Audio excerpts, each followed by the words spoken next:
Hello and welcome to the Self-Recording Band podcast. I'm your host, Benedikt, and I'm here with my friend and co-host, Malcolm Owen Flood. How are you, Malcolm? Hey, Benny. I'm good, man. How are you? I'm good too. Thank you. There's something that I'm really excited about today that I want to talk about right away just because it got me. It's one of the things. Usually I'm not getting too excited over new gear or plugins that come out and stuff like that. But my favorite drum sample company in the world, Room Sound, released a new library, the Kurt Ballou Signature Library Volume 2. I have the original one and I already loved it, but this Volume 2 that they just put out, I don't know if you've seen that or if you've played around with it or something. It's just insane. Yet, no. I got it a little before it came out, so just to check it out, and so that they were sending me a license, basically. I think I can say that. And I played around with it, and it was just so mind-blowing, so fantastic. I haven't checked out everything that it can do yet, but like from what I've heard already and what I've done with it, it's insane. And I wanted to talk about it real quick because we all buy plugins basically all the time, even though we tell you you shouldn't do that. And usually I don't talk about it because it doesn't really matter that much. But in this case, I'm so excited about this because it's really that good. And so yeah, that's basically all I have to say. You have to check it out for yourself. It's the amount of I don't know, the detail that went into this, like how realistic it is when it comes to the articulations, the velocities. It's the most realistic sounding one that I've ever heard. And it's so versatile. It was tracked at Steve Albini's Electric Audio. It's called Electric Audio, I think so, yeah. Studio, where they used like all of his live rooms, I think, and you can like choose between those rooms, and then you can choose between whether the samples have been tracked to the computer or to tape and like stuff like that. And yeah, just the engine behind it, the humanization or whatever it's called, it's incredible. I'm enjoying it so much. Awesome. So people, if you want to go check that out, I have an affiliate link for that. So full disclosure, if you buy that through that link, it's going to cost you the same amount, but I get compensated. So if you go to the selfrecordingband.com/roomsound, you can get that library. I don't know if there's a trial or something, but just go there and check it out. It's not super expensive anyways. And now, because it's brand new, they offer a discount for a certain amount of time, I think. So that's why I wanted to mention it in today's episode. And yeah, really just try it for yourself. Don't take my word for it. But I promise you, it's really, really great. That's what I wanted to say at the beginning of this episode. Yeah, I do want to check that out because I did hear like I got the email about it, and then I listened to like the first demo audio clip I could find, just quickly clicking on the link, and it sounded killer. But that's all I've managed to look into it so far. So I'm glad that you've actually gotten to dig into it a little bit. And I know that they're like already kind of the leader in like this in great drum samples and engines. I mean, they're kind of the underdog, but really they're the best. Yeah, totally. And I can tell they're you not the biggest, but like they're the quality. Yeah, and I can tell you a couple of things why I actually think that it's so great. So first of all, the one detail that a lot of companies miss for some weird reason is that they don't just make this for you to be able to program drums, but they have the sample replacement or like the sample enhancement in mind, which means every single sample is cut like to the sample, like really accurately, so that it always lines up perfectly and is never basically out of phase once you get it right. Because with some of the other libraries, I won't say names here, but some major companies that I've used before, when you trigger those samples and you try to blend it with your existing ones, every other hit will be out of phase just because the samples are not cut accurately. Like there will be a tiny gap for one sample and then they cut into the next sample and stuff like that. And with the Room Sound stuff, it's like absolutely accurate. It's insane like how detailed that is. If you print them and look at them, it's accurate, period. So that is one thing. Then the other thing is the cymbals sound fantastic, which is not always the case with a lot of these libraries. Yeah. I like that, the way the sustain, like when you have a ride part where the ride cymbal just keeps on ringing into the next hit and stuff like that. That is so ridiculously realistic in this library that it's just super crazy to me how that works. That is another thing. And then, I don't know, it's just also the velocities. The fact that like you can use them up to 127 and it doesn't sound ridiculous. Like it's, you can use the whole range and you can program loud hits as loud hits. Whereas with some libraries, if you use 127, it's like choking the drum because they sampled it so hard. Like they hit way harder than any drummer would ever do. And a 127 on those is actually still sounding like a drum and like one that's actually been played. So there's these minor details that just make them so great to me. And they spend like a crazy amount of time on these libraries, which is probably a reason, I don't know, but that might be a reason of why they aren't the biggest, because it would be more profitable probably to do it quickly and release more stuff, but they put like 2 or 3 years into developing such a library. I think in the Kurt Ballou case now, they said it's like 3 years in the making or something. Wild. Yeah, totally wild. And the other thing about the Kurt Ballou thing is the first one he made was great already, but that sounded a lot like Kurt Ballou, which is cool if you like that. But it was really like a signature sound that if you didn't want that, there was kind of no way around it. It was, to me, it was not very versatile, and others might think differently. But to me, it always sounded like Kurt Ballou. I like it, but not on every project. This one now can sound like Kurt Ballou, but it's also very versatile, which is pretty cool. So yeah, I'm going to have to dig into it. All that said, today's topic is not about drums at all, listeners. No, not at all. I just wanted to mention that that because I got so excited about it. I get it. I get it. Yeah, that's all from all that. That's all basically from my end for the banter. This I have my own software thing that I want to talk about, but I'm going to save it for the banter of next episode because I know we're going to record one right after this. So I'm saving it. Tune in next week for more random gear talk. Yeah, exactly. Yeah, any things you wanted to talk about before we dive into this? I haven't even asked you what you did this weekend. I mean, I have before the episode, but not on the show. So no, not really. I mean, I had a great week, but it's just not. There's not a thing that I did this week is relevant to our audience. It was like a lot of hanging out with friends, going on hikes and runs, and I mean stuff we actually talk about on this podcast all the time. Yeah, but that's not topical. No. Okay, cool, great. Yeah, then I guess let's dive into this, right? Let's do it. Yeah. Cool. So yeah, last week we talked about the importance of a good headphone mix and a couple of things that you can do to create that headphone mix for your singer, and that included using reverb and delay to make the vocals sound good and sit in the mix better right away while you're tracking. Now, this week, we wanted to talk about what kinds of reverb, delay, and other effects plugins we actually use on the vocals that we record and mix. I think it would also be a good idea to not only tell you what we use, but like why we choose these things and what we typically use them for. So, I don't know about you, Malcolm. In my case, what I use during like tracking for the headphone mix and for my own mix to get it in the ballpark is pretty similar to what I use in the mix anyway. So the two are basically the same, or it's like the same sort of template that I use. I don't use the same settings all the time, of course, but like the starting points are kind of the same.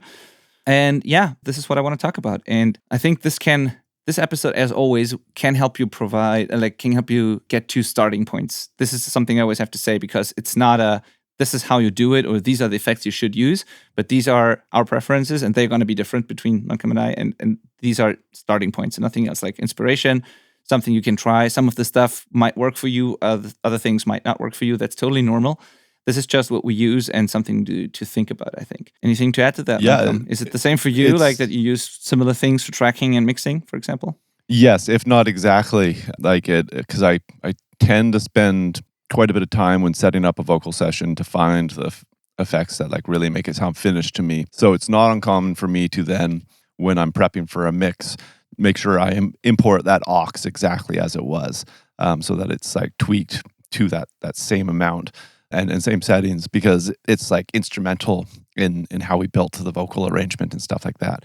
If it's a like delay heavy song, for example, it's like, all right, that delay is exactly what I want. We're going to start with that in the mix rather than just going back to the default and have to do it again. So yes, I'm kind of on the same page. And even if I didn't do that and I was just going to be starting from scratch, it's probably the same plugin that I'm using. Like the plugins that live in my vocal templates are the ones that I use 99.9% of the time in the mix as well. Awesome. Perfect. And one thing I wanted to say also before we dive into the specifics, the way I thought about this episode was that I wanted to talk about effects, like things that you would have on a send return sort of configuration, or use the wet dry knob on the plugin, but like things like chorus, delay, reverb, stuff like that you would use in, let's say, parallel, quote unquote parallel. Not so much like the compression, EQ, and that sort of stuff. I think that's a different kind of effect. So I'm not talking about that. So in case you're wondering about our compressors or EQs and stuff like that, that's not going to be covered in this episode. We're going to talk about the effects that we use and why we use them. Yeah. Cool. Because there's different reasons behind using one of these things. So you can use plugins, for example, to create space, to create a sense of space and depth. You can use plugins to create width. So you can think about like depth in terms of like front and back. You can think about width. You can think about creating a space around your vocal. There's effects that are an audible effect. Then there's things that are like rather subtle that just make a vocal sit in the mix better without being an audible effect. Then there's things that that change the character a little bit of the vocal. Then so it's important to know not only what we use but why we use it and what we try to achieve with that, because there's different goals that you can achieve with those plugins. I think at least that's the way I think about it. Well, out of curiosity, do you think we want to talk about, because our last episode was really about tracking vocals and getting stuff ready for that. Are you wanting to talk about the effects we use in that situation, or what about the effects templates that you have ready for just a mix when you're importing songs for a mix? Is it kind of one and the same? Yeah, that's what I was trying to say in the beginning. Like these are basically the same, so I might not use all of the stuff that I use in a mix. I might not use all of that when I'm tracking. I would just use one or two. But yeah, But they're there ready. They are there ready, yeah, in case we need them. And we're gonna get to why you should have those ready, I think. Totally, yeah. Like, just so that's clear, it's like we've got a bunch of auxes set up with these effects. And yeah, while we're tracking, we might not use all of them. And we might not use all of them in the final mix either. But it's like the same auxes are there ready, and we know the flavors of each of them. It's like choosing ingredients from a spice rack or something. If you're a cook, it's like, okay, well, I know what this one's going to do. It's going to make it spicy. yeah, totally. And I think in order for you to get the most out of this episode, if you're like just starting out, it might be worth learning a bit about routing. What is it actually called? Is it routing or routing? I actually wonder that every single time. Routing, yeah. Well, at least up in Canada, it's routing. I wonder. Yeah. Sometimes we say things wrong. I think I heard someone say routing before, but routing. Okay, so learn about that first if you don't know the basics there, because it really helps understand signal flow and everything and what we're trying to do. Because you might be wondering, you might be thinking about like just the plugins on your vocal track, and what we say is like you can do that. That's why, but that's too much for this episode. So that's why I'm saying learn about the basics of signal flow first, maybe if you're not really familiar with that, because then it will make much more sense. Because basically what we're doing is we're setting up tracks with these effects on them that we can then send our vocal to if we need them, and then blend those effects with the dry vocal. That's what we do. And if you're not sure how to do that, this would be something I would check out first, I guess. Yeah, it is pretty important actually, because they're being run in parallel, not linear. It's not linear. So it's like, if we add a delay right onto the lead vocal track, not on an aux, and then add a reverb, that delay is feeding our reverb, which isn't necessarily the case if we set up a bunch of auxes that run in parallel with our lead vocal. They're independent of each other. So, I mean, there's pros and cons for both. It's just a different sound, of course, but it's much easier to control what's happening if you have the auxes set up. Yeah, as always, being intentional is important, and in order to be able to do that, you have to understand how it works. So yeah. And auxes are definitely considered a best practice, I would say, as well. So even if you're getting good results with just throwing it on, you want to understand and like Benny said, familiarize yourself with routing and just being able to get that set up quickly. Yeah, for sure. All right, so with that out of the way, let's start with maybe the ones that we kind of always use, or like the ones that we reach to first. All right, so we could start with reverb. That's kind of the first thing people can consider, I think. Not the first thing I consider, but I think the first thing most people consider. Yeah. So my reverb that lives on like my go-to reverb bus is Valhalla. Valhalla DSP is the company. But, Vintage Verb. There it is. I just always call it Valhalla, and I was like, well, actually, what is the name of that plugin? They have different ones. Yep. Valhalla Vintage Verb is my go-to reverb and has been for like so many years. It's incredible. I can't believe I still love it as much as I did when I first tried it. It is hugely tweakable, very fast sounding, and just like it, and pretty easy to manipulate, I would say, as well. Plus, it looks so cool, which helps you be interested in it. But yeah, like that is my go-to reverb on everything, essentially, other than drums. And we're talking about vocals today, and I think it's fantastic for that. Yeah, that's the one. And it doesn't matter if I'm looking for a short or a long reverb. That's the one I'm reaching for, honestly. There's one more, but I'm curious, what's your main reverb that you always have living there? I love and use the Verb Suit Classics, I think it's called. Yeah, that's a great reverb. That is awesome, because it actually, It has all the famous common like reverb units built into one plugin, basically, or simulations of that, or like captures of that, I should say. I think it's some type of IR. It's not exactly an IR, but they use some proprietary, I think, technology to capture those devices and then reproduce them. So I really like that because it's so flexible, and I can reach for whatever reverb unit I want and any patch on that, any preset basically, and then I can tweak from there. So this is one that I always reach to. I like the Valhalla stuff too, though. But the first one I reach out for these days is the Verb Suite Classics. Yeah, very nice. Now, so we're talking about templates. Do you have like a plate and a room and like kind of separated buses like that, or is it just one that's called Verb and you just select what you're looking for from the plugin itself? Okay, so specifically for vocals, I have one aux that's called Vox Verb in my template. Yep. That has a plate on it, usually as a starting point. The first thing I try is a plate most of the time. Like, Me too. Except with the exception of a couple of projects where I know it's not going to work, but that's my go-to. But then I have, that might be a little different from what a lot of people do. I have a couple of general like reverb tracks in my template that I can use for vocals or for other things.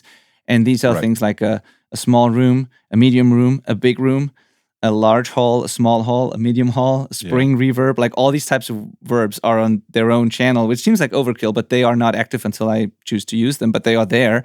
And so if I end up not liking my Vox Verb thing that I have a couple of options on that track. But if I don't like any of them and I want to do something completely different, I can reach for one of the others. I can choose a room or a spring or, as I said, or a hall or something like that. That's already sitting there. But I'm not always using that on vocals. I might use it on anything that needs it.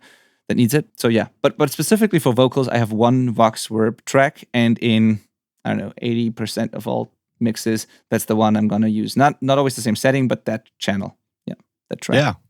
That's about the same for me in the vocal side of things, that it's the one, and it's so quick to use the plugin. Like I said, it's a really great user interface on Valhalla Vintage Verb, just to quickly change it and manipulate it to what I want.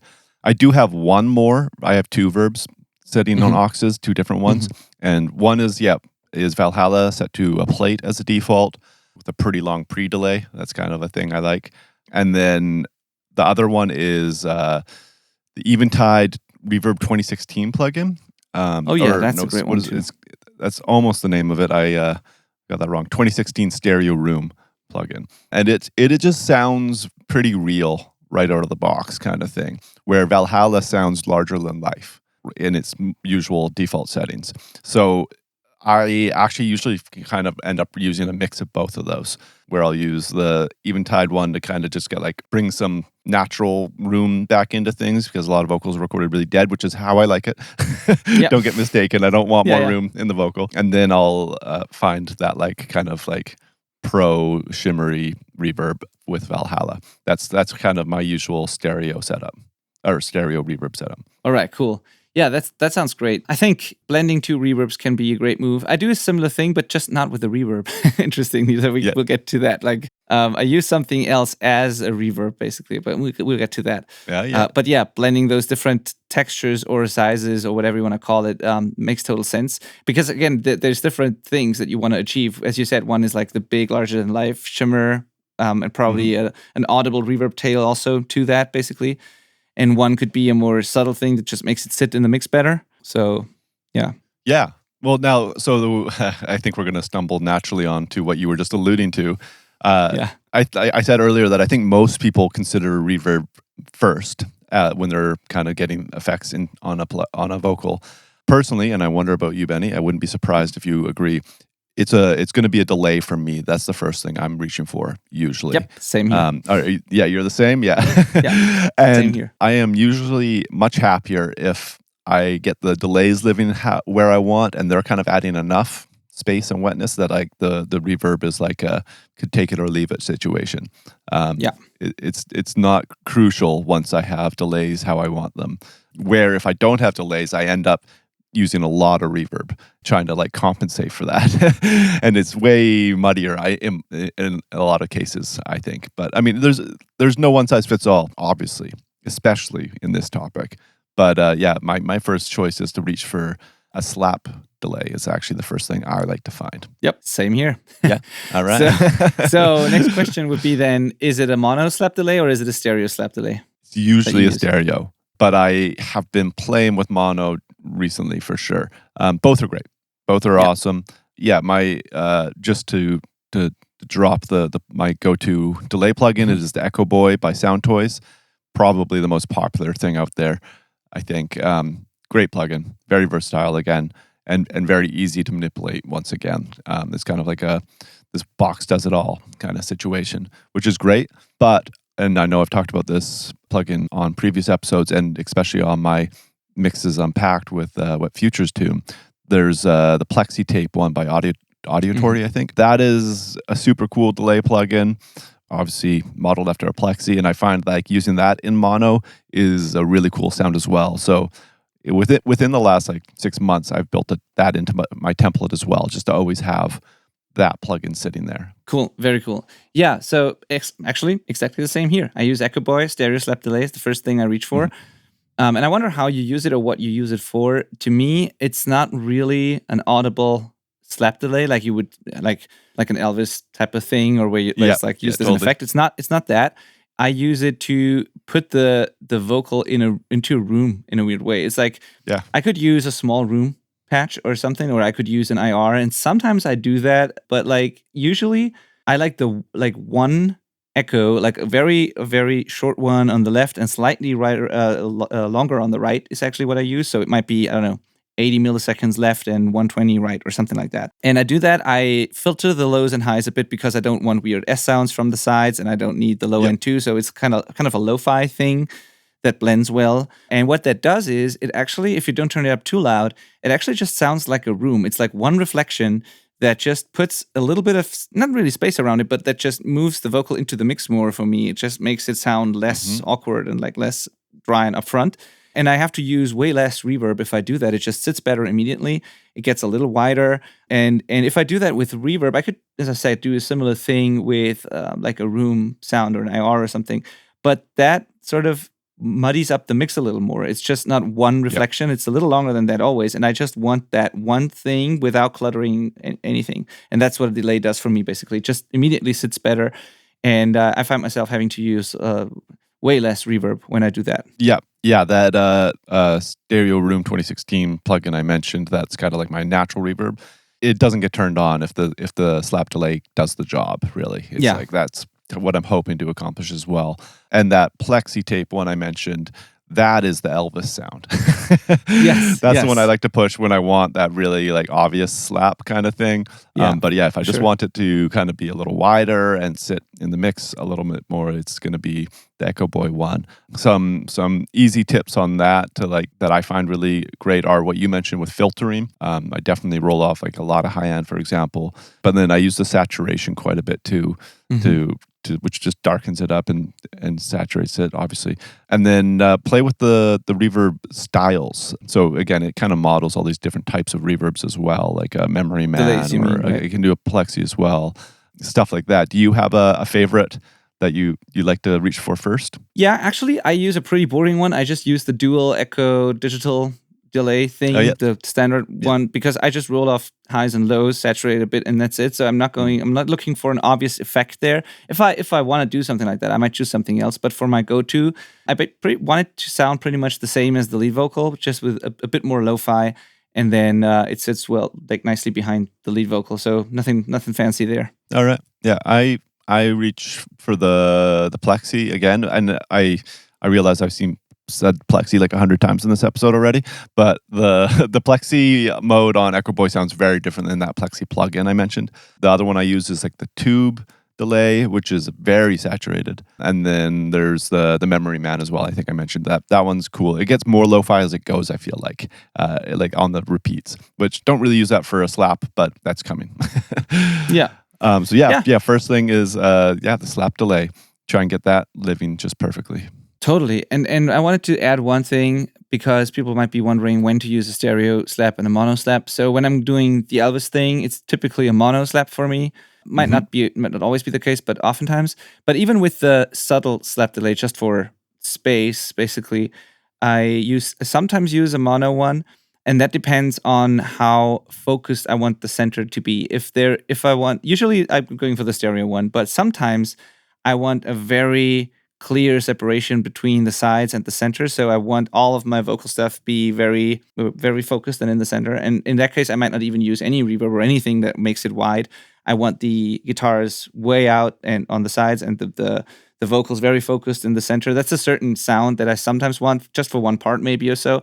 And in that case, I'm just creating depth in the center, and I just use one repeat behind the vocal, and I don't do anything on the sides.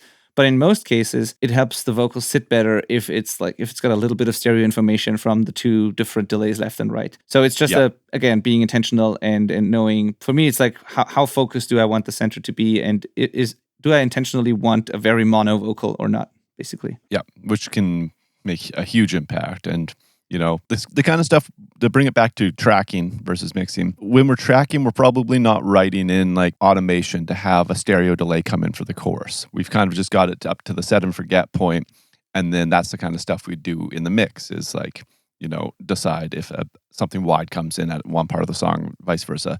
But what we want is kind of like the general vibe. So yeah, if you you're doing the tracking and you set up a mono slap, and that's kind of like great. Then in the mix, you might bring in the stereo one for the chorus or whatever kind of thing. Like you can't get everything figured out. You get as much figured out as you can while you're going, but ultimately there's going to be more to be done. So having the plugins just sitting there so you can like audition and be like, okay, that's cool, but we can't have it on while they're trying to sing this quiet verse or something.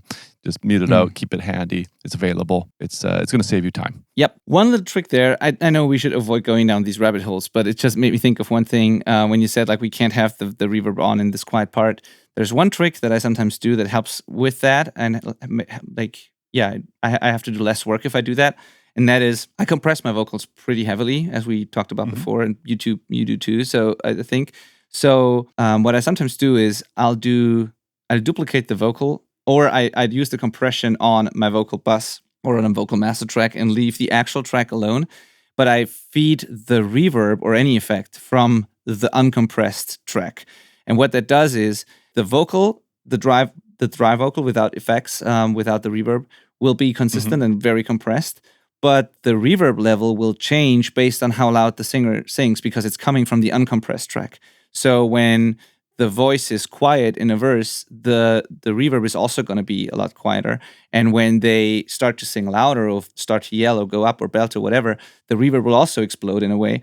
And this kind of helps me make the reverb sit a little better, or like open up naturally when it gets loud, and not get in the way so much when it's quiet.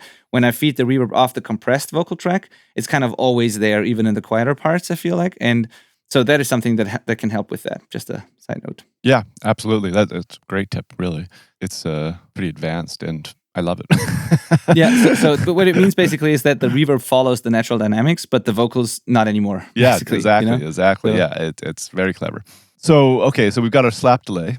Yep. We've got our, and then I'm trying to go through it as we would in our process. Then say that's all done, you love it. What's your next step? Then do you look at reverb, or do you look at a longer delay or something else? I usually look at reverb next, but it's pretty much at the same time. I try to compare the two. I try to audition a couple of things, and I try a longer, more obvious reverb, like as an effect. And I also try another delay, but then this time it's not a slap delay, but it's an actual, mostly stereo delay with just more repeats. So it's might be quarter notes on one side and eighth notes on the other side or something like that as a starting point, with the feedback turned up a little. So it's not just one like reflection, one echo, but it's like multiple.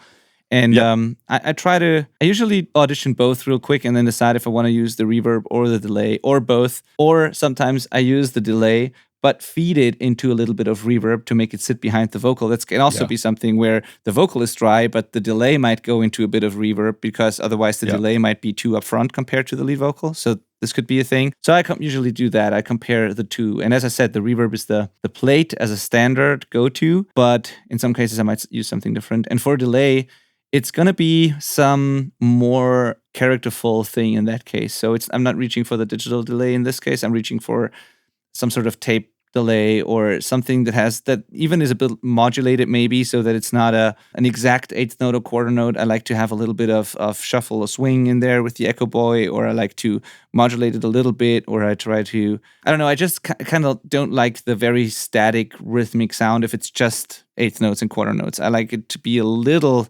different and a little bit weird sounding, or have, like, I don't know what it is. It just sits better to me, and it kind of feels weird. With the exception of a couple of parts, it kind of feels like, I don't even know how to explain that. It can almost sound a little funny if it's like exactly on the beat all the time and always the same sort of feedback. I don't really like that. I like it to differ a little bit and maybe even change over time as the feedback gets longer. I don't know. That's hard to describe, but that's what I try to do. Something more characterful there. Yeah, I'm kind of similar. I'm reaching for I usually go from the slap to a longer delay just to see if there's like a timing based thing that is going to be pretty instrumental in the song, and that can be a really wow factor for the artist as well. As like, oh, I hadn't really like thought of what if those gaps were filled with a vocal delay kind of stuff.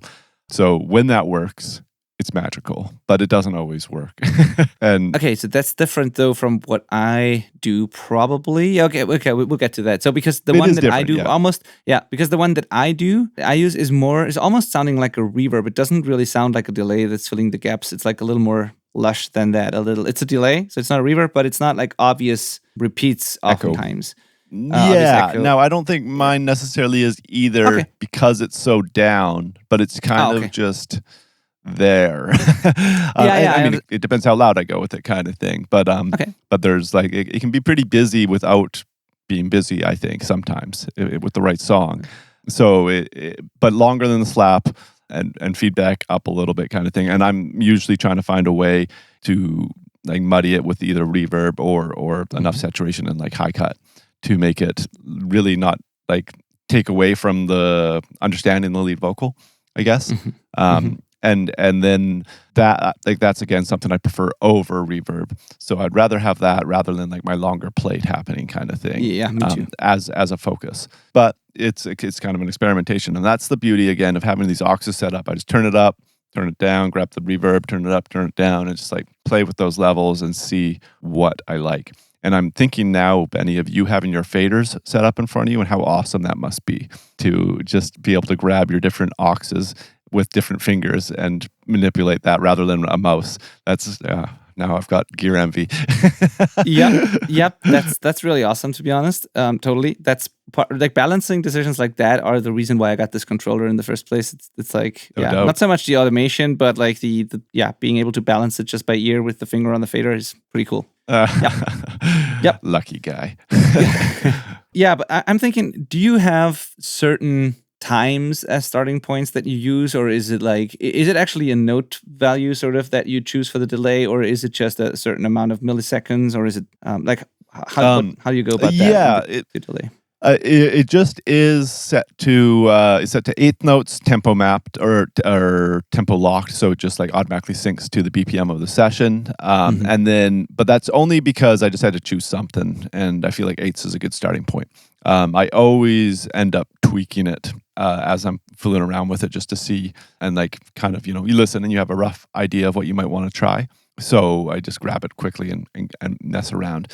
I've thought about having a bunch of auxes with them like labeled like quarter note, eighth note, dotted, whatever, and just being able to do it that way. But I don't like having too many tracks sitting there. Yeah. So I just prefer to have like the one, my long delay aux, and I just grab that and play with it. Definitely. I do the same, but I created presets in Echo Boy that I can quickly audition against each other. So I don't like to set up the delay every single time. I have presets for like these things like quarter notes, eighth notes, then the mixed things where it's like quarters on one side, eighth notes on the other side, stuff like that. I have presets for that for sure, because it just takes too long to set up Echo Boy from scratch every single time for me. Yeah. There's one disadvantage to that though, is that you can't have it like lock some of the settings. So say I get the like level or like the feedback how I want it for that song, and then you grab a preset, it's going to reset the feedback to whatever was saved on that preset. Where if I just manipulate the timing, that's the only reason I don't do it that way. It would be good to have some starting points. I think there's a middle ground. Exactly, and it's quick enough to just change the thing from eighth notes to quarter notes. So I guess you're right. Maybe just have one preset as a starting point, and then you can tweak the feedback and the value from there. I have still one question in mind. You said eighth notes as a starting point, which means eighth notes on both sides, and you spread it by manipulating the two sides differently, or you use a preset that does that basically. Because if you have eighth notes on both sides, it would be a mono delay unless there's something going on to make it two different. It's actually built into Echo Boy under the hood. There's a width knob, which does it. yeah, totally. Yeah, I know, but I just wanted to I just wanted you to say that for the audience because not everybody might be aware. So you use sense. That. Yeah. Okay, so it is stereo. Exactly. It's not just an eighth delay in the middle. Yeah, no, it is stereo. Yep, you're correct. Cool. And you could do it by manually just making the left and right different with the timing controls there. You can just go to dual mode and do that. But yeah, the width mode does it in a way that I find sounding really good. Just grabbing the width knob and playing with that. Awesome. Now, do you use a mono delay too in your template? And if so, why? Like different from the Slab one? Not usually. Yeah, I wouldn't say that I usually do. Not that I haven't, but I don't have it built into my template at this point. Do you? Yes, but so I have a question then about that. What do you use for delay throws where it's like an obvious delay, like not a not this manipulated depth thing that sort of replaces reverb, but like an obvious delay where you hear delay throws to fill in some gaps. It's probably not on during the whole song, but maybe throughout a certain part or just on certain words. What do you use there? Is there something in your template to do that, like a mono delay throw, or might be stereo? I don't know. I tend to keep it stereo still, but I have another Echo Boy track that is just called Echo. Just V_Echo, and it's just always been that way for me. That's probably been the longest standing thing in any of my templates, and it's Echo Boy set to pretty ridiculously noticeable settings, and I turn that up and I play with it and look for those throws to work. And then more likely than not, I don't end up using that though. I actually like to then prefer to find, like say it's half note delay. So that tends to work out really well in like modern rock courses and stuff like that.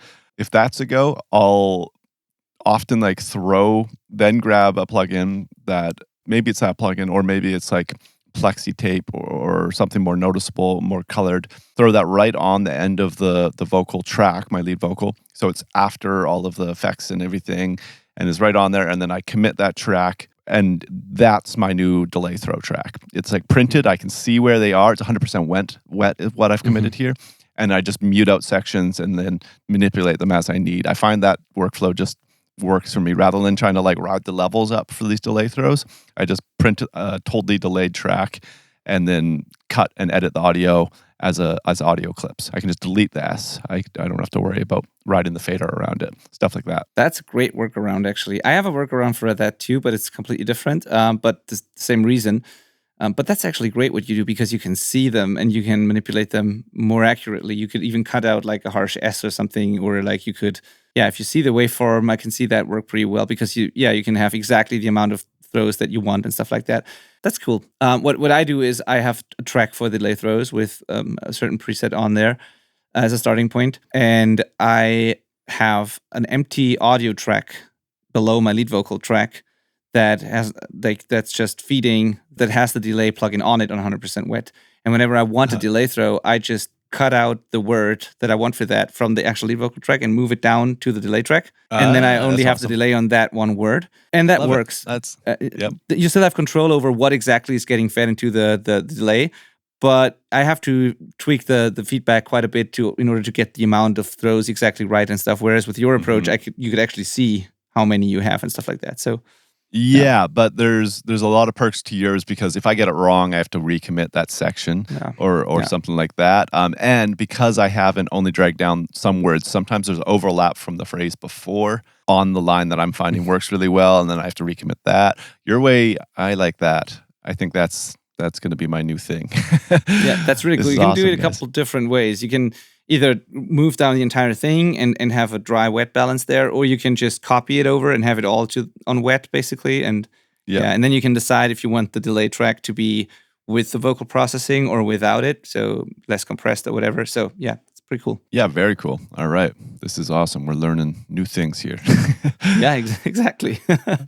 Yeah, So- cool. So, okay, we do that. But the difference between you and I is that I use, and I find that interesting, I use a mono delay almost always to that, and you do the delay throws in stereo too, basically. Generally.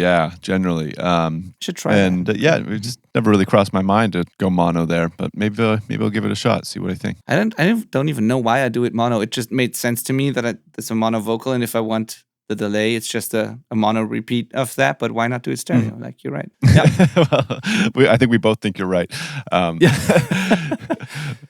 It's going to gel more into the background probably if it's stereo, but if it's mono, it's going to seem more like a lead vocal. I don't know. But yeah, obviously pros and cons. And I both. probably but have I kind of like the idea of setting it up as mono and then just using like a doubler to make it wide if I wanted to. That'd be just as good. Yeah, I was about to say, I think that's what I've done sometimes, because sometimes the mono doesn't work and then I just spread it some other way. Yeah. Okay. Do you use any other types of delays before we go to the next category here? Typically. I mean, sometimes you probably not in do, my template. No. Like if there's anything else, it's kind of like a per song basis. I'm going to just, make a new bus or throw it right on the track, whatever, just to get that character happening. But there's nothing else that's just sitting there. Okay. And then one more question, just to sum up the whole delay reverb conversation. There's one thing I forgot when we were talking about reverbs. Is it almost always this plate for you, or like one or the other, like the Eventide or the plate? Or do you use something like a hall or a room or any other type of reverb on vocals in your template, or often? So the plate is in the template. But if it doesn't work, I just change the modes to what I think would work and experiment there on that same thing. It'll still just be called plate. I usually don't even relabel it because I just know that's my reverb track pretty much. Yeah.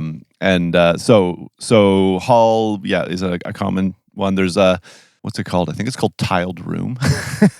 Something like that is another one I quite like. So yeah, I do that. And then the maybe one that is worth mentioning that doesn't live in my template, but it's the UAD Capitol Studios echo chamber thing. Yeah. Like that's nothing else does that I found. It's super unique sounding, and when it's right, it's right. So that one gets an honorary mention, I think. Cool. Any rooms or IRs or something more like realistic, or something you use instead of the slap delay for that reason or something? Or the Eventide? Not on vocals. I don't think ever. Cool. Not that you couldn't. Just haven't. Yeah. So it's pretty much the same for me. The plate is more of an obvious effect to me. It doesn't sound like a subtle rooms type of thing. It is an effect. It is a reverb tail, and it has a sort of a presence to it. That is part of what I like about it. But sometimes I want a reverb tail that's just a little more subtle, or just blends better, or is less sibilant. And in that case, I switch to a hall often. I find like the typical like jazz hall preset on a Lexicon Verb or something like that. That sounds really smooth, not very sibilant, pretty dark. It blends well. It's like it has a reverb tail, but it's like very smooth, not too exciting sounding, which is sometimes what I want. This is what I would use also for acoustic instruments sometimes, where I want to make it sound like a concert hall or something. And I sometimes use that on vocals if there's a pretty quiet part where I want like really lush, rich sounding vocals with a tail, but without the reverb getting all the attention, basically. So when I want the length and the ambience and all of it, but I want it behind the vocals, sometimes the hall works better than the plate for me, just because the plate is too obvious in a way, or too much of an effect. So in those cases, I like the jazz hall setting, or just a medium hall or something like that. And then very rarely I use a small hall or a room, even when I sometimes have the situation where all of the instruments are tracked in the same room and the band wants a fair amount of that room sound, but they chose a more dry spot or something for the vocal, or everything has room mics except the vocal, and they want that to sound more like in the same room as the rest of the band. Then I try to find an IR or something that sounds similar to what they used on all the other stuff, and put that on the vocal. But I won't do that in the loud parts mostly, but sometimes there's like a quiet part or a bridge where there's just one guitar and the vocalist alone, and then they want it to sound like somebody's like a couple of feet away from the mic or something, and in the room with the band, sort of. And if I want that, I kind of have to push the vocal back with an IR or something. This is why I have it in my template, because I have that sometimes. But to be honest, I wouldn't even have to have that in the template, because it's not the norm for me. Yeah, no, that makes sense. I think the only thing left for me, anyways, after vocals and delay would be like a stereo spreader or doubler kind of plugin. Yeah. And for the longest time, and it's actually still there, I've had Waves doubler sitting there, and I've just got like the sides spread out and the center muted, so that it doesn't have that dry signal in it when I feed it. And that's I got that. Billy Decker took that one, but I haven't used it in ages. I found myself just reverting to using microshift right on the vocal bus. Don't know why, really. On the vocal bus, that's interesting. Because I feed it into a stereo bus already, just in case I want to use stereo plugins there. And so that's where I do it.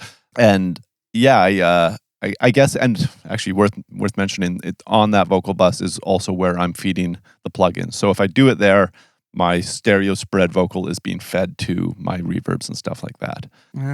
So yeah, curious. Just something I found that has been working for me. I like the stereo spreader microshift to be on the track there rather than on a bus. Again, though, I don't know if I would. I don't know if I'd call my use of microshift as a doubler, though. It's never used enough to sound like a doubler. It's just it just makes it sit in the mix more, I think. Yeah. And then for actual doubles, I use Nectar 3. Have you ever used that by Ozone? No, I know it, but I've never used it. No.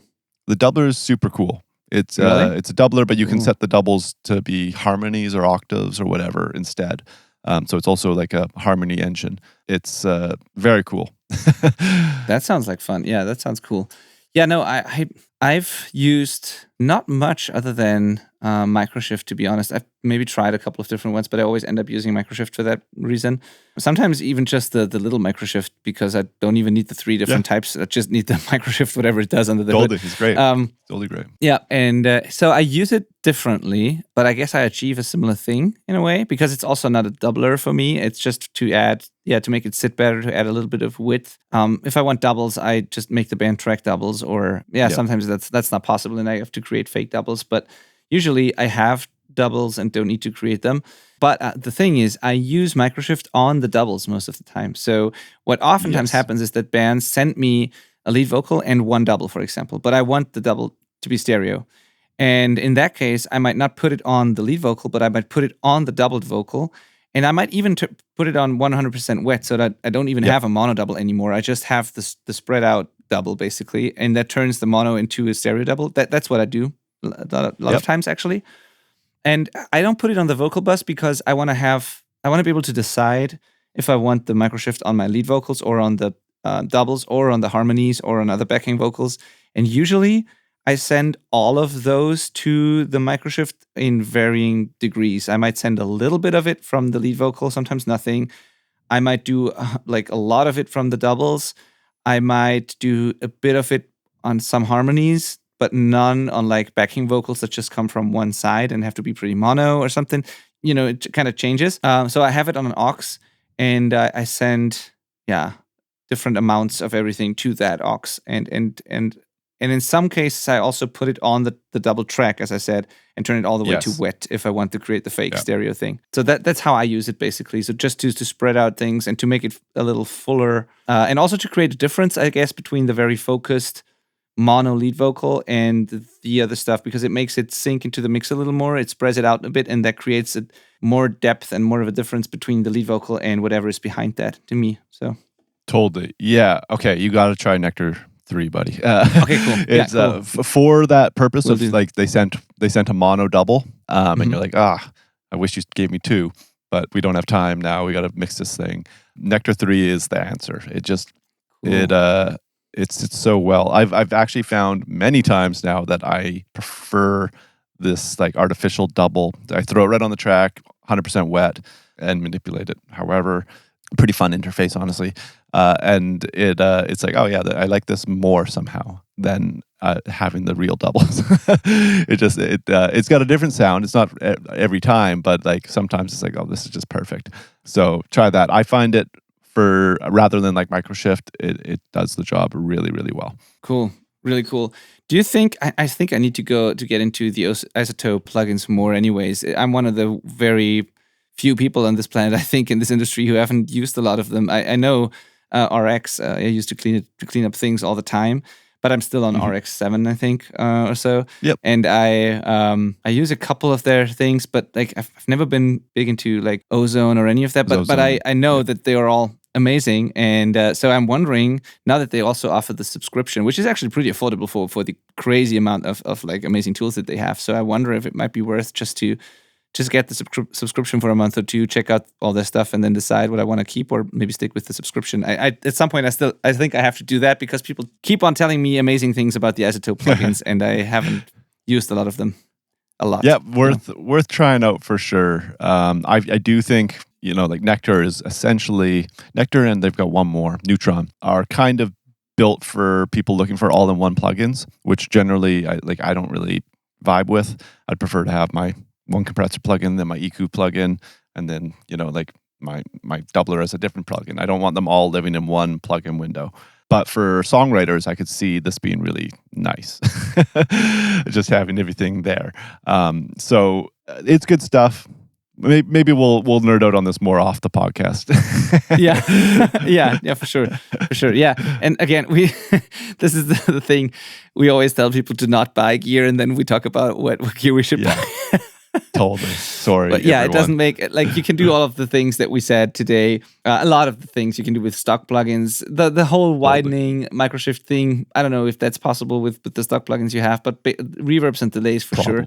And there's no like to get into this and to learn the basics of what we just talked about today. You could totally do all of that with the stock plugins for sure. Absolutely. Yeah. Okay, so let's talk about a couple of things that I have in my template, and maybe you do too, but I never really use. So because to me it's like reverb, delay, the microshift thing, and then different variations of all those. Those are the ones that I basically always use. But then I have things in my template that I thought would be a good idea to have, but if I'm honest, I almost never use them.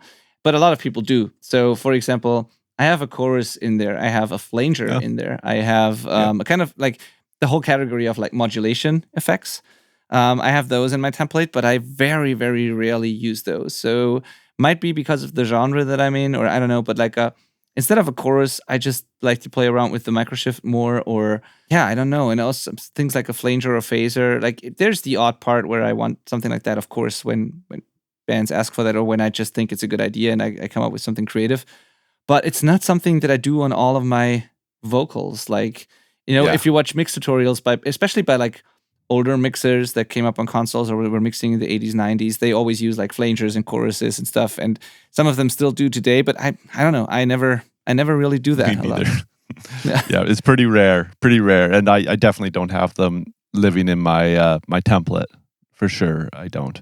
I just, in those cases, end up making one, which I guess is slower, but it also doesn't take up space for all of the times I don't use them, so it's fine. But that all said, just because Benny and I don't get our results with them doesn't mean that it might not be like exactly what you're looking for. You should experiment and see what effects you like, and then if they're right for you, build them into your own template. Absolutely. And it might be totally genre specific. Some genres just need a chorus on the vocal, for example, or I don't know, like do whatever fits your style and what you're going for, of course. Yeah. So the only thing left that I do use though, and this is a different category of effects, but it still lives in my effects folder and on an aux. And this is a vocal crush bus, which is not necessarily just compression, because I said we wouldn't want to talk about compression. It's not just parallel compression, but it's actually different flavors of vocal distortion and kind of weird things that I have ready to go if I need them, that I just know what they sound like. And I have things like the Devil Lock, for example. The Soundtoys Devil Lock is a favorite of mine. I have a decapitator there. I have a couple of things to destroy the vocal and then blend that back in with the dry vocal, basically. And some of them, I even have, like, there's a couple of cool plugins by, what is the company? It comes with the Plugin Alliance subscription to me. Is it called Unfiltered Audio? Is that the company? Maybe. I don't think I have anything of theirs. Yeah, they're called like that. They're all in the Plugin Alliance bundle.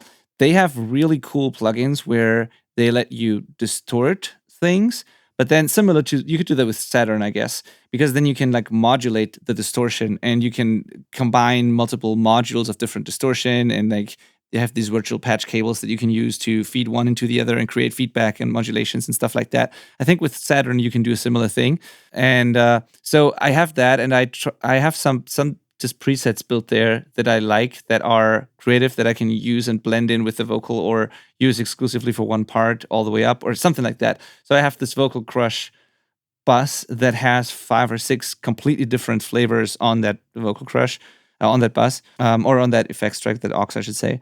And if I want a certain type of lo-fi sound or a certain type of distortion or a certain type of weird thing that I came up with once, I kind of add it to that list, and I can pick and choose from those and like blend that in. I don't know if you have something That's like cool. that. No, too. I don't. I don't have anything like that. I use distortions on my vocals all the time, but I don't have a crush bus built up. Maybe that's something for me to experiment with too. Could be a fun way to do it.